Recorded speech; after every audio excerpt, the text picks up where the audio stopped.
Hey guys, welcome to the channel. Today I will discuss about meanings and characteristics of communication, and these are important topic for the exam. You will always have MCQs from this topic. So those who are watching my video for the first time, please subscribe to my channel and hit the bell icon. The first question is, what is communication? So according to Oxford Dictionary, communication is transferring or conveying of a meaning. So it's all about meaning, that is intended meaning that has to be conveyed or transferred to the receiver. So in this process, there is a sender who encodes a message, also known as encoder. He or she can be a sender and he or she sends a message via medium or channel. This is important for the transfer or conveying of a message to a receiver. Receiver is also known as decoder because receiver has to decode the message that has been encoded by sender, and in turn receiver gives a feedback or reply using a medium or channel. Okay, so just have a look here that this is a sender, also known as encoder. Why? Because sender encodes a message, that is message, then via a medium or channel this message is being transferred or conveyed to the receiver. Receiver is also known as decoder because receiver has to decode the intended meaning of the sender's message, and in turn receiver gives a feedback or reply, and this makes the communication process complete. So for effective communication, feedback is very important. There are types of communication in which there is no feedback, but that communication is not considered to be effective. So to have an effective communication, feedback is important, but do remember, communication can occur with a feedback or without a feedback. The next is about model of communication. So Barlow gave a model of communication known as SMCR, where S stands for sender, M for message, C for channel, and R for receiver. So this is important model that has been propounded by Barlow, known as SMCR model. Here we have a flow chart to understand this communication in a more detailed way. So the sender is here source. Okay, so if I am a sender, if I am conveying a message to a receiver using a channel, then in that process as a sender I will also convey my communication skill, my attitudes, my knowledge, my social system and culture. All these things will also be conveyed to the receiver. Similarly, receiver has all the same qualities of the sender, that is communication skill, attitudes, knowledge, social system and culture. What is message? So message has an element, it has a structure, it can be encoded in the form of code, and it has a content. Message always has a content, always remember this. Channel. So channel can be that you see something and then you decode the message. You hear something via telephone or by any means. By touching also you can try to decode the message, meaning of the intended message, or by testing. Say for example, if I say that this food is very salty, so if I am saying this, I am conveying this message. So what you will do, you are going to taste that food, taste that dish, and then you will say, yeah, it is salty or not, based on your taste or based on your understanding. So under channel we have seeing, hearing, touching and testing, and similarly the receiver has all the things that a source or sender has. So this was all about message, channel, receiver and source. Next we have Alex model. He gave 3 models. The first one is linear or transmission model. This model has no feedback. I have just told you that communication can take place with or without feedback. So in linear or transmission model there is no feedback. In interactive model there is a feedback because communication is being sent and received between two person or a group of person, that there is an interaction. So that is communicative,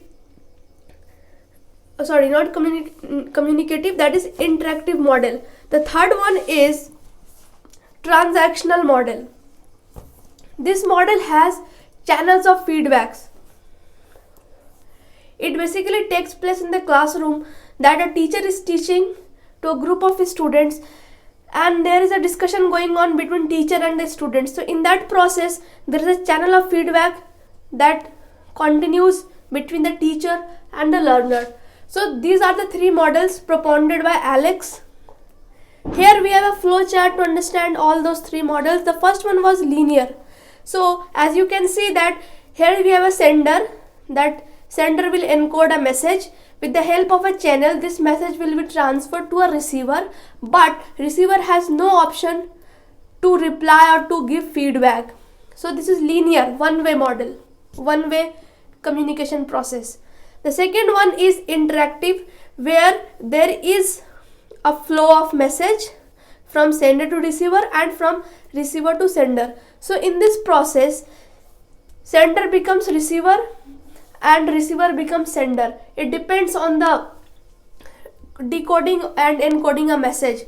If a sender sends a message to a receiver and if receiver decode it and tries to give a feedback or reply, then in that scenario the same receiver will become sender and this same sender will become receiver. So in interpersonal model of communication or interpersonal mode of communication, there is a change of position between sender and receiver. The same thing goes with transactional model, where the sender becomes receiver and the receiver becomes sender depending on the context of communication. So in this, there is a continuous flow of feedback from sender to receiver and then from receiver to sender. So these are the three models that Alex has talked about. Next is, what are the characteristics of research? So the first thing is that it is a very continuous process. It is dynamic in nature because there is action and interaction that goes on when communication is going on.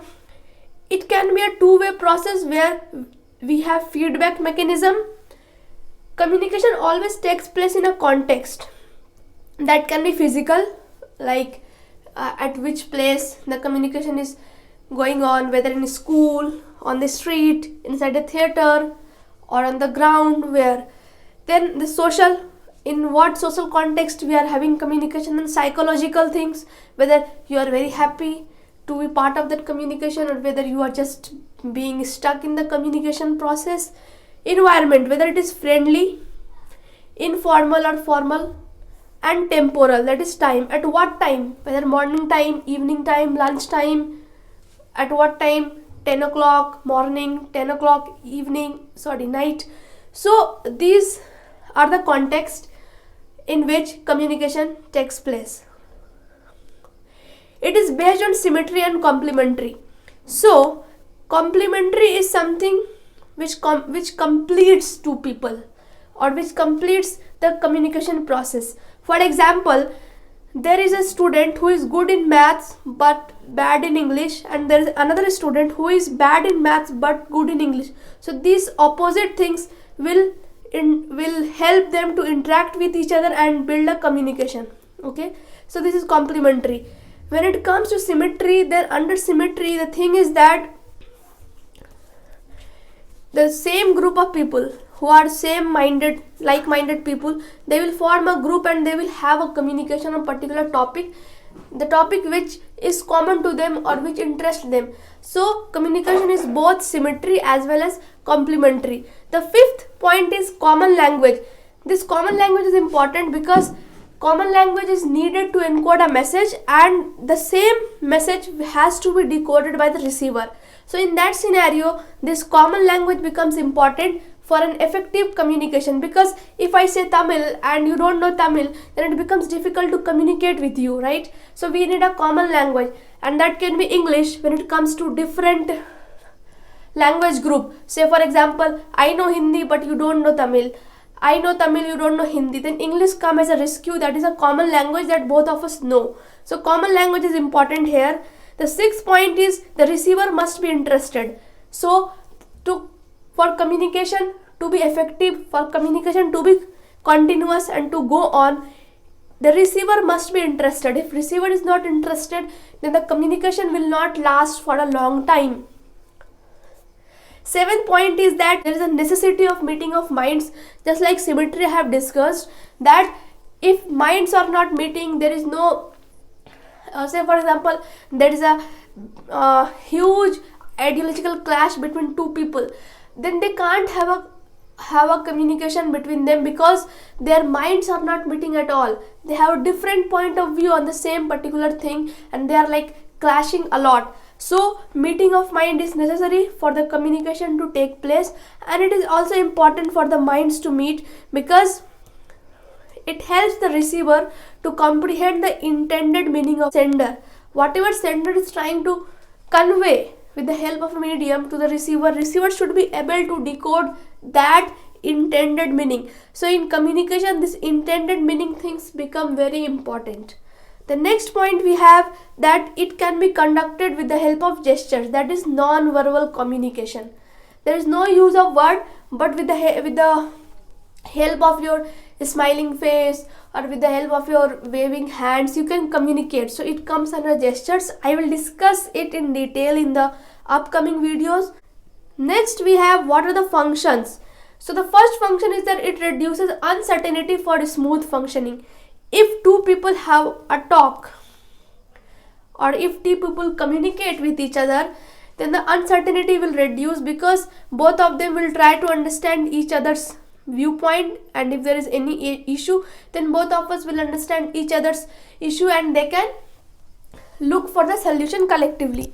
So it helps in smooth functioning. It promotes culture. Yes, if you are from North India and you are going to South India, then if you are interacting with South Indian people, then you will be able to understand the culture of South, and in that process the South Indians people or your friend will also understand your North India culture. Third one is integration. Yes, if you communicate, then there is a reduction of uncertainty, and it promotes integration, it promotes socialization, it promotes harmony, peace, everything. So communication plays very important role. So guys, this was for today. I hope this video must have been very productive for you, and if you really like this video, then please like it, share it and subscribe to my channel. You can also join us on Telegram and follow us on Instagram. Links are given in the description box below. Thank you.